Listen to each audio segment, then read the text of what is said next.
Kita sebelum memasuki bab 4 itu apa? Kita mengulas materi kemarin dulu yang tipis-tipis. Ada yang masih ingat dari pengertian atau enggak? Oke. Saya tunjuk Ahmad David. Pengertian depan apa? Ada. Untuk materi kemarin yang bab 3. Apa?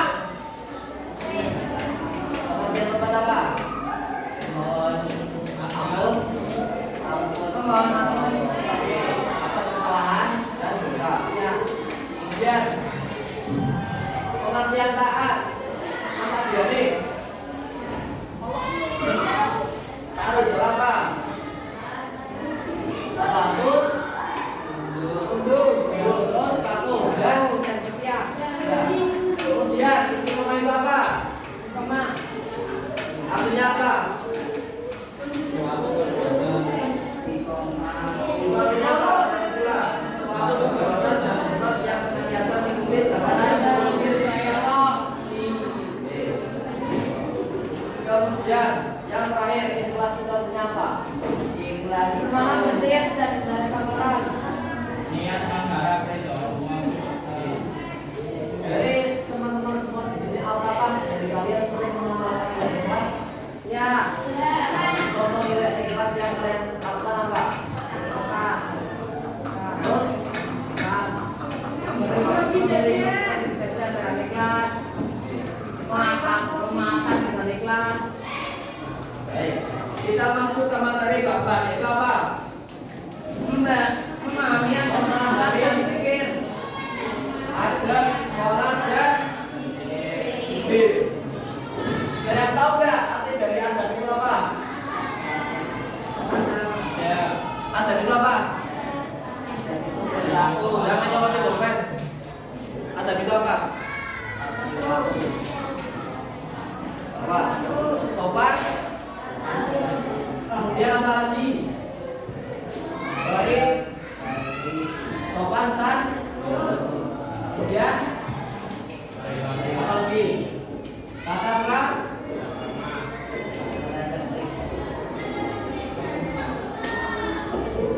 Terus apa lagi selain sopan santun dan tata krama? Apa? Apa? Yang paham nggak?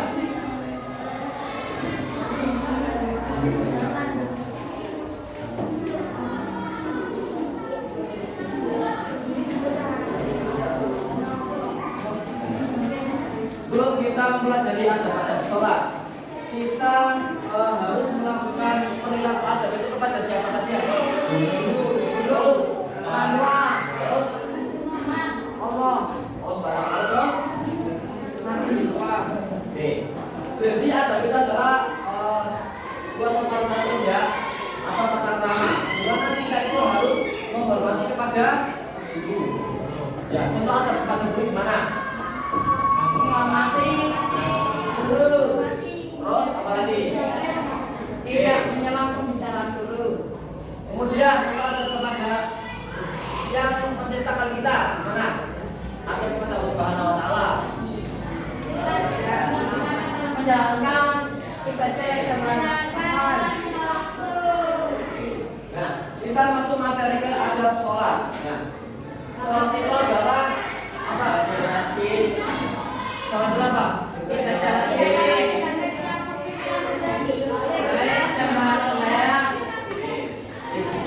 Sholat adalah ibadah wajib yang dilakukan setiap muslim yang sudah balik dan berakal sehat. Nah, menampakkan ibadah itu adalah suatu bentuk komunikasi antara kita kepada Allah Subhanahu Wa Taala yang diawali dengan gerakan takbiratul ihram, kemudian diakhiri dengan salam. Oke. Jadi sebelum kita memasuki adab-adab sholat, rukun sholat itu ada berapa? 13. 17. Nah, ini apa aja? Banyak. Siapa yang bisa menyebutkan 13. apa aja? 1. Ini. Ya, siapa saja? Ya. Sebutkan 5 saja. Satunya. Iya. Suci dalam hadis. Apa aja? Yang disebutkan? Ayo Mbak. Rukun sholat 5 saja. Selainnya apa aja?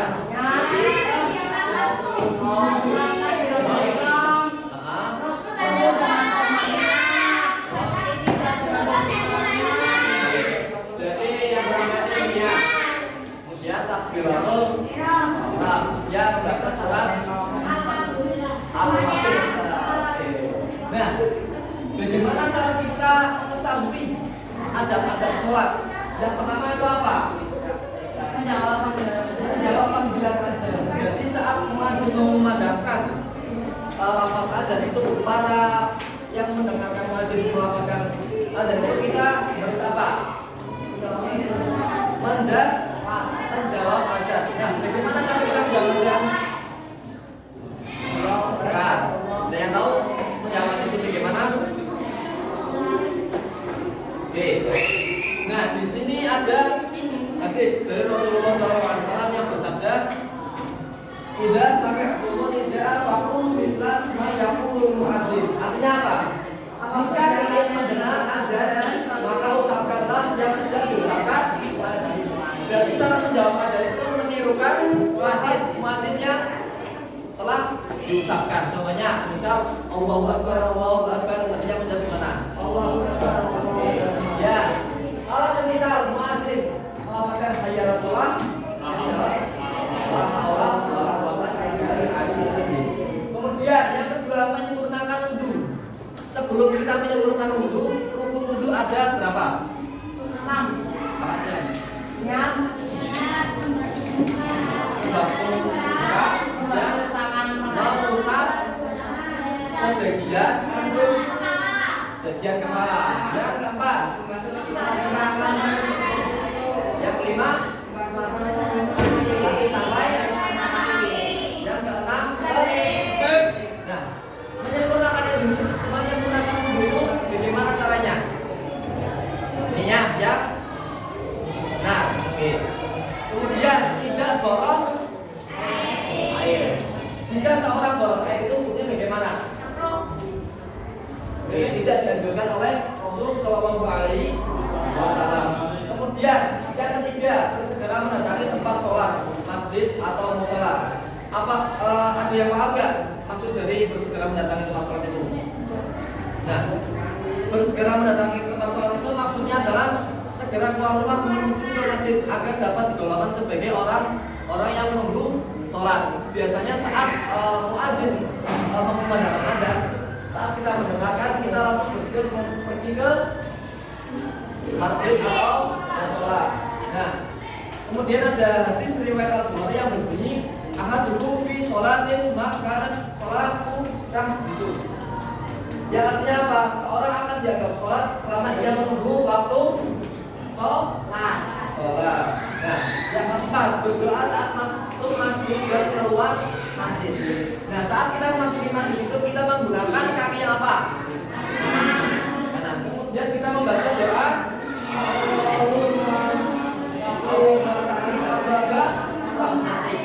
Nah, kemudian saat kita ingin pulang dari masjid kita menggunakan kaki yang apa? Untuk keluar masjid.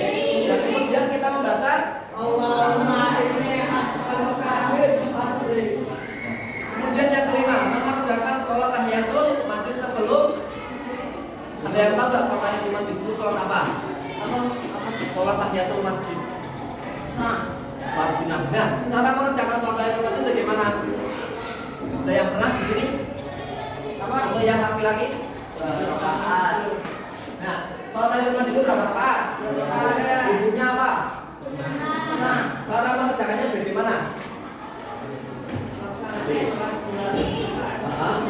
Nah, jadi saat kita memasuki masjid, nah untuk cara sholat tahiyatul masjid itu kita jangan duduk terlebih dahulu. Sebelum kita duduk, kita disunahkan untuk apa? Sholat tahiyatul masjid dan sholat sunnah qabliyah. Kemudian yang keenam, tidak lewat di depan orang yang sedang sholat. Hal ini sering dilakukan biasanya untuk para lelaki ini yang ada di masjid saat sholat zuhur. Benar nggak? Nah, tidak lewat di depan orang yang sedang sholat. Harus diperhatikan ketika kita berjalan di dalam masjid, jangan sampai melewati di depan orang yang sedang sholat. Tidaklah orang yang lewat di depan orang yang sholat takut akan dosa yang diperbuatnya. Nah, berarti jika ada seorang sedang sholat dan temannya melewati depannya itu hukumnya apa? Dosa nggak? Nah, bagaimana cara kita agar bisa melewati orang yang sedang sholat yang ada di depannya itu? Apa? Bagaimana caranya? Ada yang tahu nggak? Oke, berarti saat kita agar bisa melewati orang yang depannya sedang sholat itu, berarti orang yang sholat itu harus ada batasnya. Nah, batas dari orang sholat itu apa? Berupa apa? Sajadah. Nah, saat orang sedang sholat kemudian dilapis dengan sajadah, orang yang lewat itu harus di atas sajadah, tidak boleh memperoleh sajadah. Semisal sini sajadah, dari sini sampai sini. Nah, orang yang ingin lewat itu harus di atasnya ini. Itu baru boleh, karena orang yang sedang sholat bisa dilewati itu dengan cara orang yang memakai sajadah. Sajadah itu menjadi batas sholat kita. Kemudian yang kedua juga bisa dengan posisi kita darurat. Dalam posisi kita darurat seperti ini, contohnya misal sudah sholat, safnya sudah penuh semua, tapi ada salah satu orang yang kebelet BAB atau kebelet apa namanya BAB, kebelet DF. Nah, saat orang tersebut kebelet BAB dan tidak bisa ditahan, orang itu bisa melewati di depan orang yang sedang sholat. Karena ada apa? Karena ada darurat. Nah, jadi dimaafkan ya, dimaafkan itu artinya apa? Dimaafkan. Itu berarti dua contoh yang bisa kita lakukan untuk melewati orang yang sedang sholat. Yang pertama apa? Harus ada batas. Berupa apa? Sajadah bisa, software juga bisa. Yang kedua adalah posisi darurat. Oke. Yang ketiga, yang ketujuh, manfaatkan waktu antara azan dan iqamah. Nah, biasanya dari kalian antara waktu azan dan iqamah itu digunakan untuk apa? Sholat sunnah, dahulu. Selain sholat sunnah apa? Berzikir. Nah, jika ada waktu antara azan dan iqamah, kita dianjurkan untuk melakukan hal-hal yang bisa membuat kita itu menambah pahala. Seperti contohnya sholat sunnah qabliyah. Kemudian apa aja? Menghafal Al-Quran. Terus apa aja? Berdoa atau berzikir. Karena di sela waktu tersebut itu banyak sekali hal-hal yang bisa kita lakukan agar kita bisa mendapat pahala. Jangan malah gibah. Biasanya banyak sekali yang gibah. Untuk yang cewek-cewek seperti ini, ada yang gibah saat selesai ada itu ada yang suka gibah nggak? Oke. Kemudian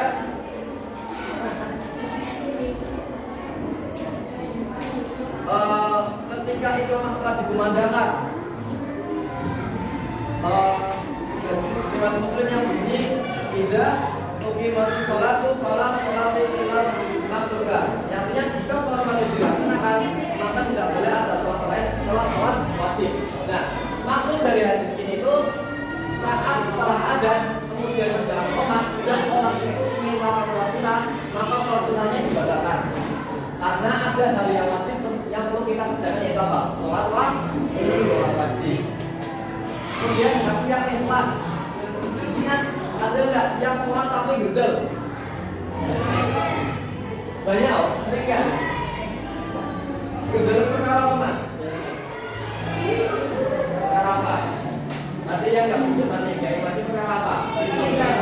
Apa? Apa?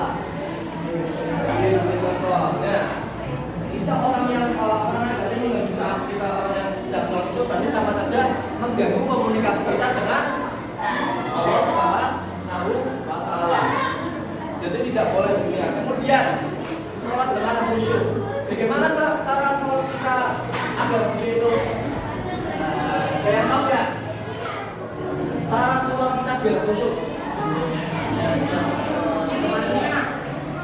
Ya, niat dari hati. Berarti sholat itu benar-benar kita lakukan untuk apa? Menyembah Allah Subhanahu wa Ta'ala tanpa memikir anak. Jadi kalau saat kalian selesai sholat itu, kalian jangan memikirkan hal ini, karena kita sedang berkomunikasi dengan Allah Subhanahu wa Ta'ala. Jadi pikiran kita itu yang lain dibuang. Kita fokus beribadah. Kemudian yang terakhir mengamalkan sunnah-sunnah Rasul Shallallahu Alaihi Wasallam. Nah, yang tidak dijelaskan mengamalkan sunnah-sunnah Rasul itu seperti sholat, ya, terus zikir, terus menghafal Al-Quran. Nah, kemudian kita masuk ke YBA dan adab zikir. Di sini kalau yang di sholat itu biasanya ada yang berzikir nggak apa langsung pulang? Langsung pulang. Kenapa sholatnya? Hah? Kok belum itu? Kenapa karena HP? Apa? Kok nggak berdua nggak berzikir itu kenapa? Nah, kita berzikir bagaimana? Nah, ini kurang afdal apabila kita melakukan ibadah atau saat kita sedang sholat kemudian tidak berzikir, itu kurang afdal. Karena di dalam zikir itu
hanya mau kembali